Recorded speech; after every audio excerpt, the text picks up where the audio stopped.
say, can you see by the dawn's early light what so proudly we hailed at the twilight's last gleaming, whose broad stripes and bright stars through the perilous fight, all the ramparts we've watched were so gallantly streaming, and the rocket's red glare, the bombs bursting gave proof through the night that our flag was still there. Oh, say does that star-spangled banner yet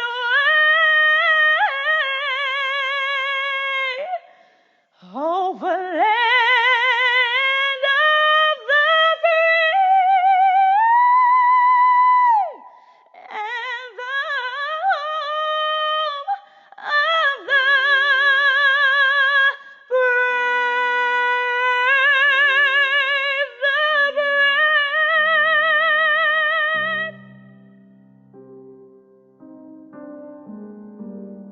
brave. 19 years later, we remember and carry with us always the memory of what happened on September 11th, 2001.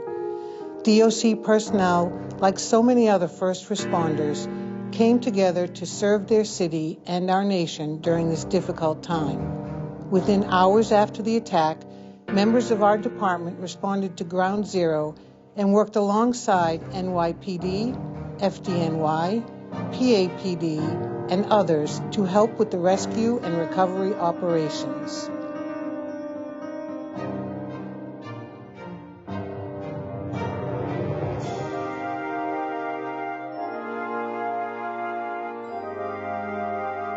I went into the female locker room, and my coworker, Officer Vernon, was in the locker room, and she said to me, "A plane just hit the World Trade Center."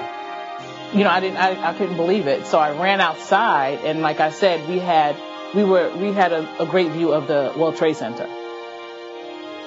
It was a gaping hole in one of the towers, and I'm looking at it. It was very surreal to me because it was a clear day. It was the clearest day you can imagine, and it was a lot of helicopters flying around, and I'm thinking this was an accident.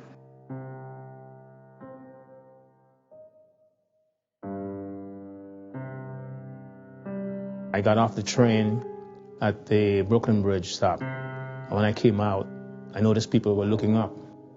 So I came out and I looked up with them, and what I saw was the plane already had hit the first tower, and part of it was just hanging out. And I stood there just watching, and what I thought I was seeing was debris falling. I didn't know at that time it was people jumping out until I went home and looked at the television. That morning, I was in the ESU compound, and we seen smoke coming from one of the towers. And then we turned on the news, and we could see what was going on the news. And then the second plane hit, and then we started calling in people, and eventually we all got on the bus, and we responded down there.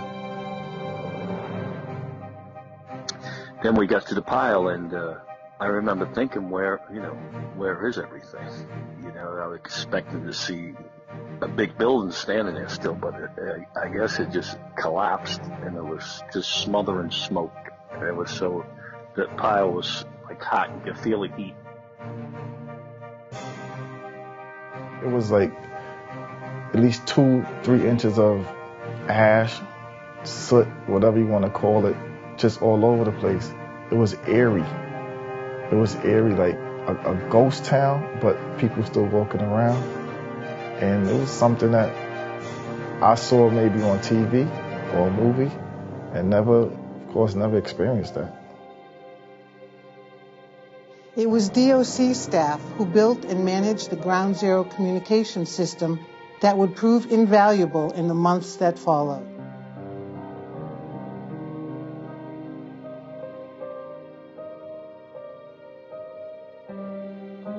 I was part of one of the advanced teams with Captain Mike Serra at the time, and two other officers and myself. We were the lead team to be able to establish communications at Stuyvesant High School with the NYPD Emergency Service Unit to begin our joint efforts. A joint venture between our communications and PD communications set up that command post. So we had pretty much a visual in a lot of areas outside the buildings, if you understand, like it's surrounded by the World Financial Center and all the surrounding buildings. So there was a lot of cameras set up by PD and us so we could watch the site. Throughout the recovery effort at Ground Zero, DOC maintained a continuous presence on the pile, working alongside fellow city, state, and federal responders. It was DOC personnel who helped set up the morgue at Bellevue Hospital. And it was DOC personnel who joined other responders at the Fresh Kills landfill to identify the remains of those we lost to help provide some closure for the families. Probably the most critical component of the rescue recovery operation was the processing of remains. So in order for people to be identified, because of the fact that very few people were actually found intact, the processing of the remains when they were recovered and brought to the morgues, in which the New York City Department of Corrections played a large, very critical role in managing that aspect of it there. That's really what's helped in families being reunited with their lost loved ones.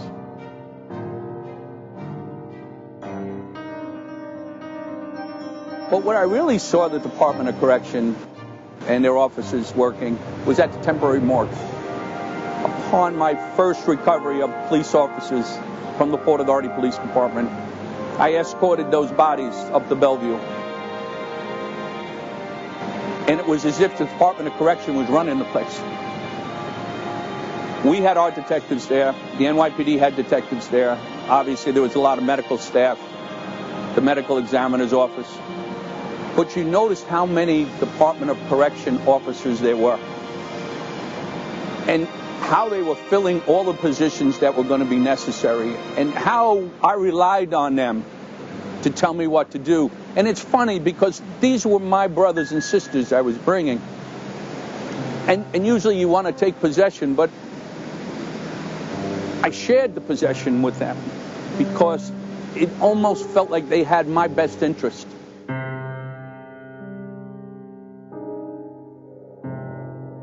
Unfortunately, for years, too many years, these stories were unknown, even within our own agency. Today, I'm honored to tell you that that is no longer the case. After working closely with the museum staff, not only is DOC being recognized for our assistance in our story, but our memorabilia will be added to their exhibits. And for the first time, as part of your training curriculum, the future of our agency, you will learn about the serious and vital role that DOC played after the devastating attacks.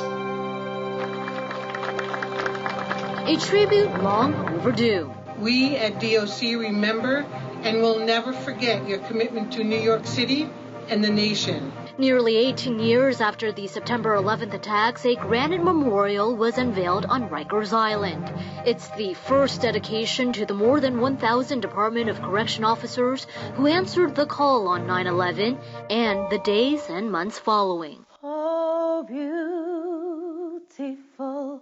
We honor the courage of our hundreds of members of service who unselfishly answered the call during that critical time and pay tribute to those we have lost and who are currently suffering from illnesses related to their work at Ground Zero. We remember and will never forget your courage. We remember and will never forget your strength.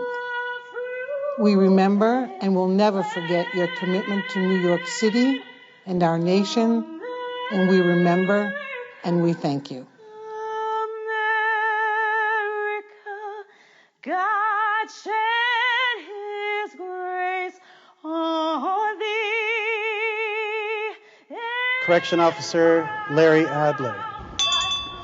Captain Alexander Athanasio. Correction Officer John Baez. Principal Administrative Associate Roxanne Carter. Correction Officer Antonio Clark. Plumber Brian Clark Sr. Correction Officer Melinda Garris. Correction Officer Fernando Gonzalez. Investigator Stephen Kapzak. Correction Officer Dennis Kelly Sr. Correction Officer Peter Murphy. Correction Officer Michael Muzio. Correction Officer Antolino Rezak. Correction Officer Joseph Rodriguez. Correction Officer Michael Schnitzer. Correction Officer Robert Shore. Correction Officer Sharon Suber. Correction Officer Michael Swetikos. Correction Officer Jeffrey Taylor. Associate Staff Analyst Freedy Wallace Rockets.